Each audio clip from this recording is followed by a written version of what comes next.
Olá a todos, é um prazer participar do 50º Congresso Brasileiro de Geologia. Meu nome é Heloísa Cristina Santos, sou aluna de graduação da Geologia da Universidade Estadual de Campinas e hoje irei apresentar o trabalho que realizei junto com a minha orientadora, a professora doutora Ana Elisa Silva de Abreu. O título do nosso trabalho é Modelagem do Fluxo de Águas Subterrâneas do Aquífero Freático do bairro Monsenhor Santo Antônio, em Campinas, interior de São Paulo. Sobre os objetivos do nosso trabalho, tivemos como objetivo principal realizar um modelo matemático do fluxo de água subterrânea do aquífero freático do bairro Monsenhor Santo Antônio, e os objetivos específicos foram o estudo do comportamento do aquífero freático ao longo de 2 anos hidrogeológico e a estimativa de recarga do aquífero também referente a este período.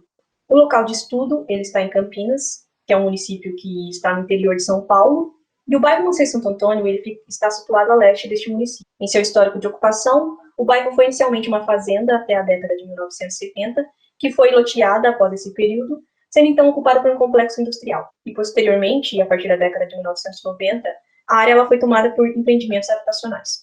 Durante as décadas de 1970 a 1990, quando o bairro era industrial, algumas empresas não possuíam sistema de tratamento de efluentes, sendo que seus resíduos eram infiltrados no solo como forma de descarte. Desta forma, quando os locais das antigas fábricas que foram desativadas foram vendidas para construtoras, ao ser submetidos a estudos ambientais, foi constatado contaminação em alguns locais.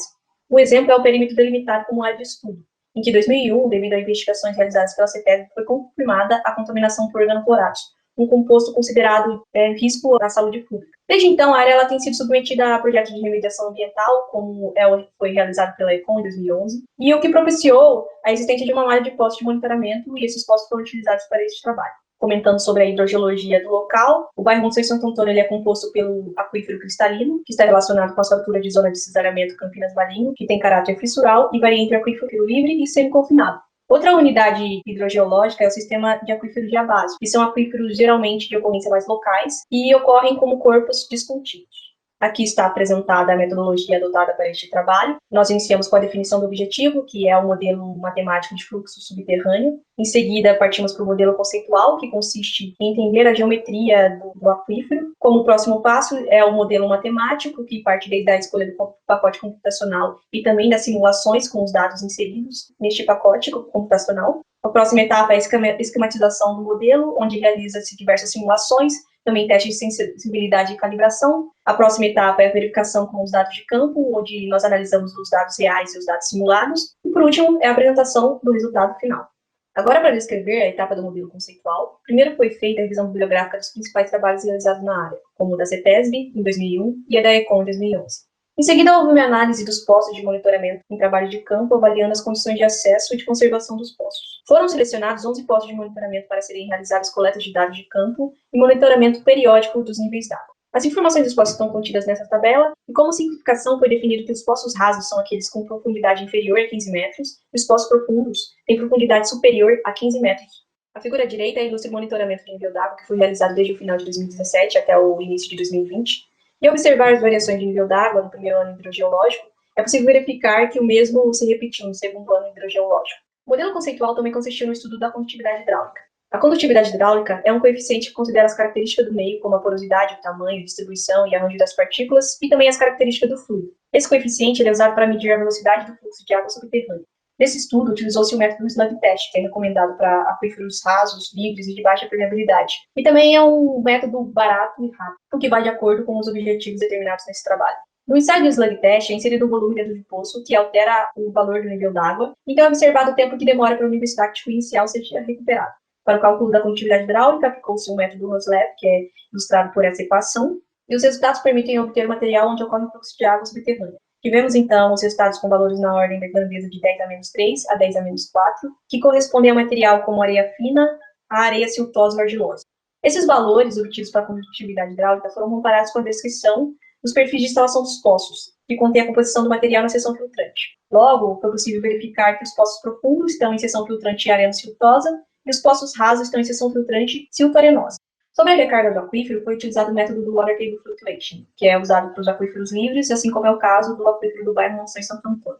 Esse método é considerado que as variações de nível d'água ocorrem devido ao processo de recarga da água subterrânea. Essa recarga ela pode variar em certos períodos de tempo e está relacionada com o armazenamento do aquífero. Para o cálculo da recarga, foi usada a equação de Halley-Coulson, que considera a porosidade, a variação do nível d'água e o tempo de observação. E é nessa etapa em que é necessário ter o monitoramento dos poços, para que se possa avaliar qual é o período que ocorre essa recarga, e que pode ser observado por meio desse exemplo da curva de nível d'água do poço PMN02A, que demonstra 2 períodos de recarga e de rebaixamento. No caso do Monção e Santo Antônio, a recarga ocorre entre novembro a maio, que dá mais ou menos 150 dias, e o rebaixamento é entre julho e outubro. Também é nessa curva que a gente consegue observar a amplitude do nível d'água, que é onde determina-se o ΔH. É a diferença entre o menor nível d'água e o maior. Ao aplicar o cálculo de recarga para cada poço, obtivemos os resultados representados por essa tabela, sendo que os valores variam entre 0,91 a 16,55 milímetros por dia. Esses resultados também permitiram concluir que os poços profundos, aqueles com seção filtrante e arenosiltosa, apresentam maiores valores de recarga, enquanto os poços mais rasos, em seção filtrante silto-arenosa, têm valores de recarga menores. Com isso, o modelo conceitual foi definido em 2 camadas de regolito, sendo a camada superior composta por silt arenoso, espessura de 15 metros e condutividade hidráulica de 5,7 vezes 10 a menos 6 metros por segundo. A camada inferior é de composição arenosiltosa, a profundidade varia entre 15 a 30 metros, e a condutividade hidráulica é de 1,3 vezes 10 a menos 5 metros por segundo.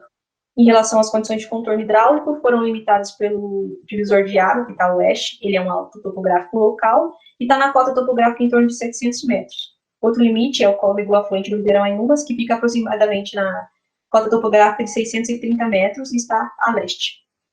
E para a recarga, foi definido que ela ocorre no período de 150 dias, em valores de 0,91 milímetros por dia. Desta forma, a gente passou pela próxima etapa, que é o modelo numérico, onde ocorre a escolha do pacote computacional. No nosso estudo foi utilizado o Modeflow em versão 2005, interface do Model News. São ambos softwares desenvolvidos pela United States Geological Service, a USGS.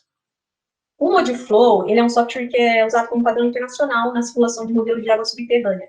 Ele opera pelo método das diferenças finitas, em que derivadas parciais são substituídas por variáveis de estado das células discretizadas do modelo.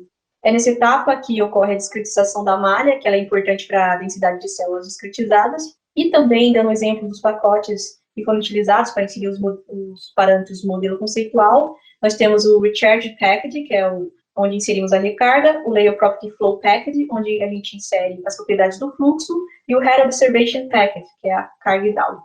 O passo seguinte constituiu na execução de simulações modelo e também no comportamento dos dados simulados. Por meio dessas simulações, foi possível realizar os testes de sensibilidade, que nada mais são do que o procedimento que avalia a resposta dos parâmetros de saída do modelo em decorrência de alterações sistemáticas das variáveis de entrada. Este teste tem como objetivo qualificar e quantificar os parâmetros de entrada que geram modificações significativas no modelo. E isso é importante porque é útil para verificar a calibração do modelo e, consequentemente, a capacidade de previsão deste modelo. Para este trabalho, foi utilizado como parâmetro de sensibilidade os dados apresentados no modelo conceitual, que foi a condutividade hidráulica da camada superior e da camada inferior e a recarga. Como descrição do método do teste da sensibilidade, primeiro a gente seleciona um parâmetro a ser avaliado, que vai ser o parâmetro que vai ter os seus valores alterados, e deixamos outros parâmetros fixos. Essas alterações, os valores, elas são baseadas em dados reais que foram obtidos em campo. O critério para as alterações sistemáticas, elas foram de uma ordem de grandeza para cima e uma ordem de grandeza para baixo desse valor real.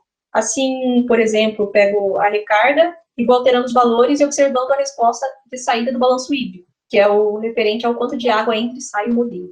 Como forma de avaliação dos resultados, nós utilizamos o gráfico de dispersão entre o parâmetro de entrada analisado e o balanço hídrico, que é a nossa saída. Os resultados apontam que o parâmetro mais sensível do modelo é a recarga, seguido da camada superior, silto-arenosa, e o menos sensível é a camada inferior, que é areno-siltosa. Seguindo com as simulações, foi realizada a calibração, que é o processo de aperfeiçoar a representação do modelo numérico com o intuito de obter uma certa correlação entre o que foi simulado e a realidade do sistema do aquífero subterrâneo em estudo. O interessante da calibração é usar um parâmetro que tenha representação e distribuição temporal e espacial. No caso dos dados coletados, foi escolhida a carga hidráulica de poços, já que esses estão espalhados pela área de estudo, e também nós tínhamos as cargas ao longo de 2 anos hidrogeológicos. Foi selecionada, então, a carga hidráulica dos poços como o PMN02A e o PMT02, que são poços com nível d'água raso, que estão situados na camada superior, E também tem os PMN17B, PMN16B, PMN12A e o PMN15A, que são poços mais profundos com nível d'água na camada inferior. A avaliação da calibração é baseada em métodos estatísticos, que buscam relacionar o nível de correlação entre os dados que foram observados e os que foram simulados.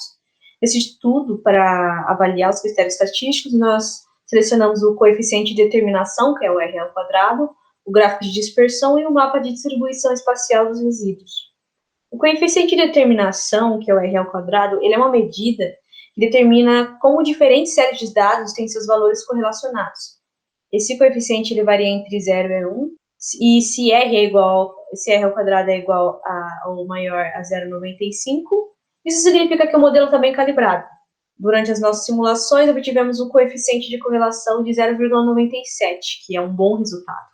No entanto, o coeficiente de correlação ele é sensível aos valores negativos e positivos dos resíduos. Os resíduos nada mais são do que os resultados da diferença entre a carga simulada e a observada. O ideal é não ter resíduo, né, ou ter mais próximo do zero esse resíduo. A imagem esquerda, ela ilustra a distribuição espacial e a intensidade dos resíduos, que, de certa forma, estão bem distribuídos. O gráfico de dispersão demonstra uma boa correlação entre as cargas hidráulicas observadas e as calculadas. Como pode ser observado, os valores estão bem próximos da linha do ajuste perfeito. Logo, por meio dos critérios estatísticos utilizados para a avaliação do modelo, é possível afirmar que o modelo realizado ele está, de certa forma, calibrado. Ainda sobre a simulação das cargas hidráulicas da camada superior e inferior, nós temos a imagem que demonstra a distribuição espacial dos poços. Em rosa são os poços com seção filtrante na camada superior, silto arenosa, e em verde são os poços na camada inferior, que são os mais profundos. Verifica-se que no caso da camada superior existem células em branco. Isso ocorre porque, durante algumas das simulações multiflow, essas porções da camada superior ficaram secas, então não tinham resultados computados. A camada inferior, no entanto, ela apresenta carga hidráulica bem distribuída e que vai de acordo com a realidade do local, que são cargas hidráulicas maiores a oeste e menores a leste. Por meio dessas simulações, foi possível observar que a distribuição dos poços na camada mais rasa ela é pouco representativa, pois não há uma boa distribuição espacial na área que abrange o aquífero em estudo.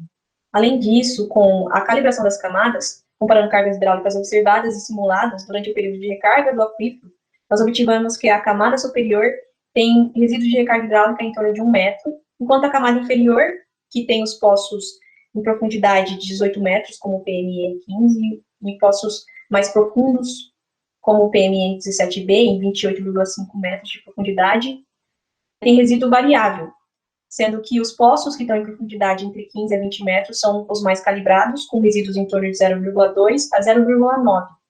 No entanto, os poços bem profundos, que são os PMN17B, o resíduo foi de 3 metros, indicando que uma menor calibração relativa para os poços profundos. Agora, sobre as conclusões, nós temos que o modelo matemático hidrogeológico realizado pelo aquífero do bairro Monção em Santo Antônio, ele é do tipo de fluxo transiente.